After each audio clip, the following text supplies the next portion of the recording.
In this last section, 6.5, we're going to be working with quadratic equations. And there's a couple techniques that we need to review here from algebra and algebra 2. And the first is how to multiply two binomials together. So first of all, a binomial, algebraic expression that contains two terms in which each exponent that appears in a variable is a whole number. So these are some examples of some binomials. Okay, these are all linear binomials because they are all just x instead of x squared or x cubed or something like that. And what it boils down to is if we want to take any of those two and multiply them together, okay, we're going to use the FOIL method, which stands for first, outside, inside, last.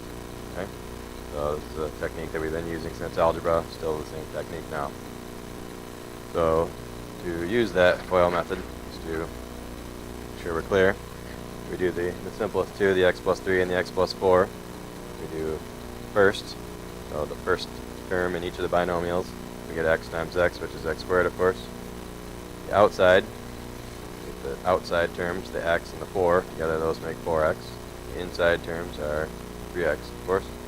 And then finally, 3 times 4 gives us 12. And what it boils down to is once we get those 4 parts, we just add them together.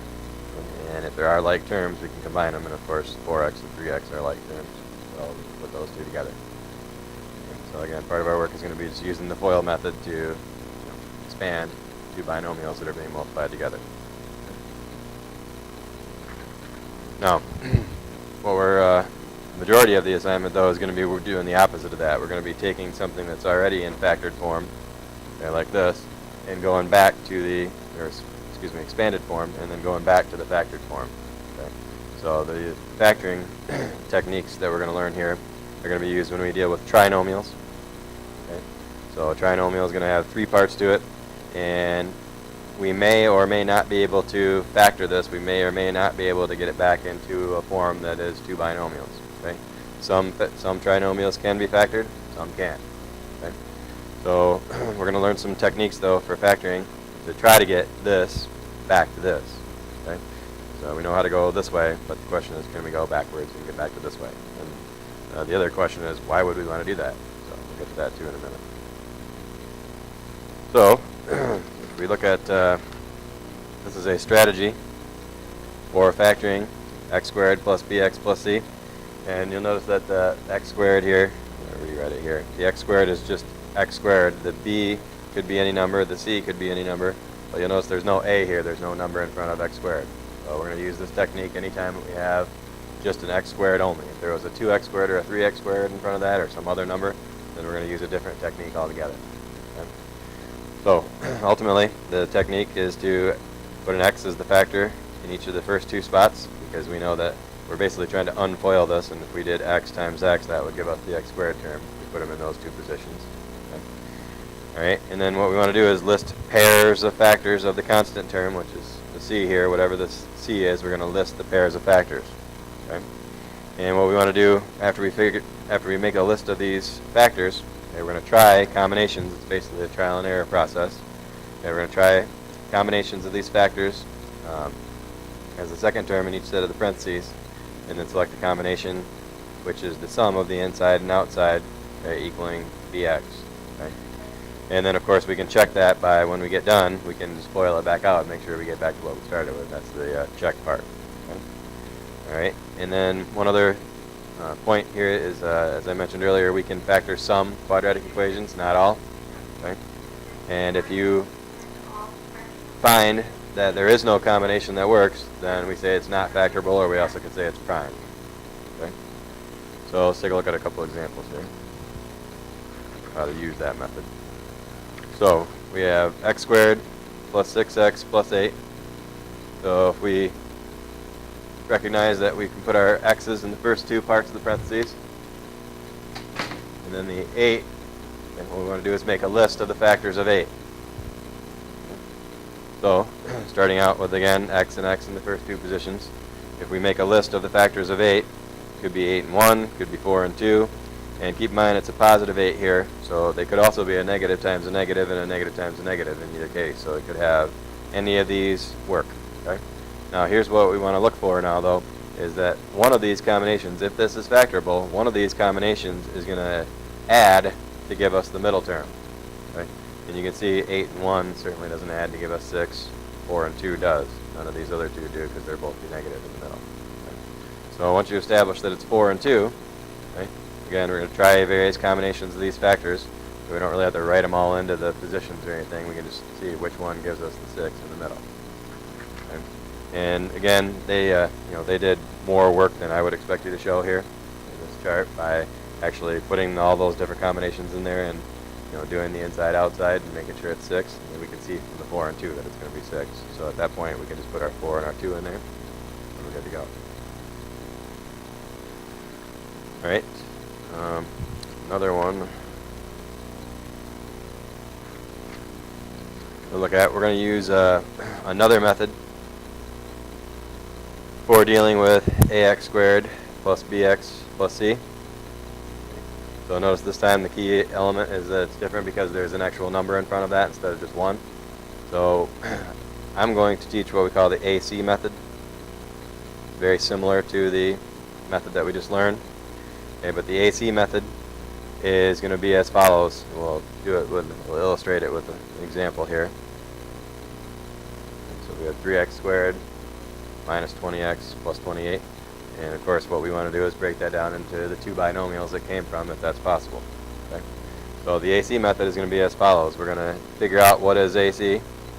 And remember, when things are written next to each other, that means multiply. So A and C are going to get multiplied. So in our case, 3 times 28 is going to be 84. Alright, and then step 2 is going to be very similar to what we did with the C in the last part. We're going to list factors of AC. List the factors of AC. We got 1 and 84. We have 2 and 42. We have 3 and 28. We'd have 4 and 21. 5 does not. 6 does. 6 and we got 14. And then we got 7 and 12. And that's it. Right. All right. So if that's the list of factors, and keep in mind that we have a positive. Anytime this is positive, that makes our AC is positive. Our AC, keep in mind, could be negative. If this were a negative sign, it could be a negative AC. That's fine too. And remember, if we're going to build a positive 84 here, it could be any of these, or it also could be negative 1, negative 84, okay, negative 2, negative 42, and so on. And we could make that list of, basically it's going to be double what we write when we write the factors. And keep in mind that that our answer in this case is going to have to come from this negative list, because notice what we're trying to build here is a negative 20. None of these, if we added them together, would give us a positive 20, so none of those work. And if you continue the list down here, if you look at my list, I have a positives with the right combination would be these two, negative 6 and negative 14. So you want to find that right combination that's going to give you that middle term, which in this case is the negative 20. Now, what we do with that is a little bit different, because we don't have an x and an x, and we can't just write the 6 and the 14 in there like we did in the other one. What we're going to do next, and this is our step 3, is we're going to rewrite the middle term as the two terms that we just determined from our list. And you notice that what I just wrote down right here is no different than what I have here. Okay, it's just got the 20 broken down into a 6 and a 14. If we were to combine those back together, we'd get back to 20, of course. So we're basically undoing the 20 into the two factors that are going to be the right ones to get what we need to have happen here. Alright, so once we do step 3, by breaking that down,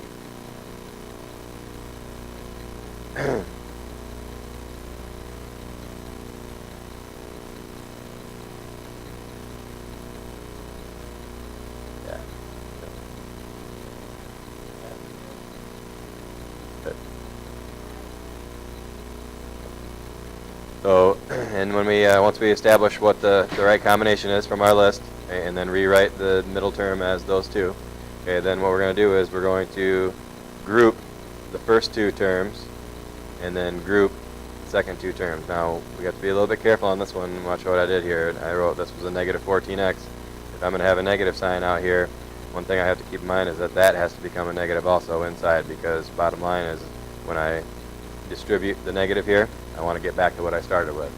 So this particular issue of changing this last sign doesn't come up unless this third term right here is negative. If it was positive, we wouldn't have that issue. Okay? So once we do that grouping, though, then what we want to do is take the first two terms and factor out the greatest common factor. So the greatest common factor of 3 and 6 is 3. X squared and x is x. And if we factor a 3x out of that first two set of terms, we're going to get x minus 2.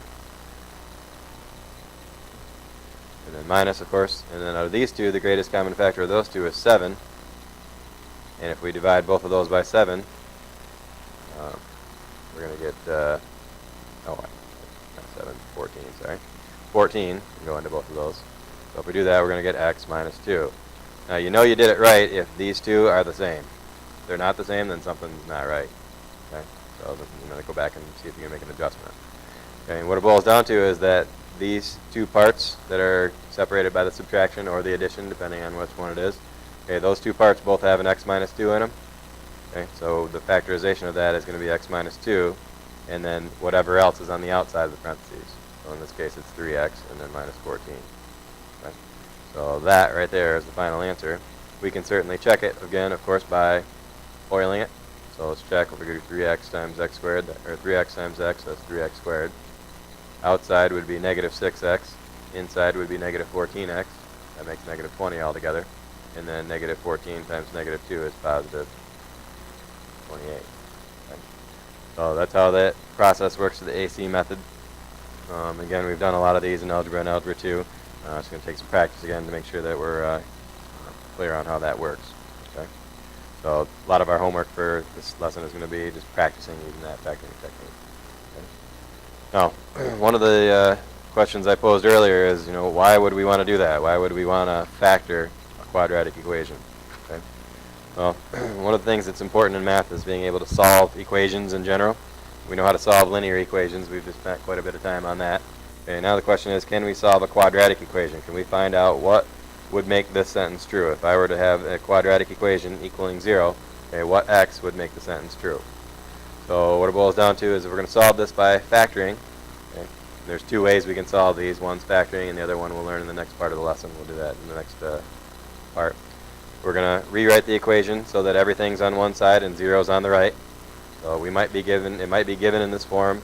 It might have, some of these parts on the left, some of them on the right. The bottom line is we'll get everything on the same side, have 0 on the other side. Okay, we'll factor the left side. Okay. And then part 3 is we're going to apply the zero product principle, setting each factor equal to 0. Okay. And then we'll solve the two equations that we did in step 3. And then when we get done, we'll check them in the original equation. So let's see how that process works. So in this case, we have x squared minus 2x equals 35. It's quadratic because it has a squared term. Anyway, it's not ready to be solved because it's not equal to 0. So if we move everything to the left side, which means, in other words, subtract 35 from both sides.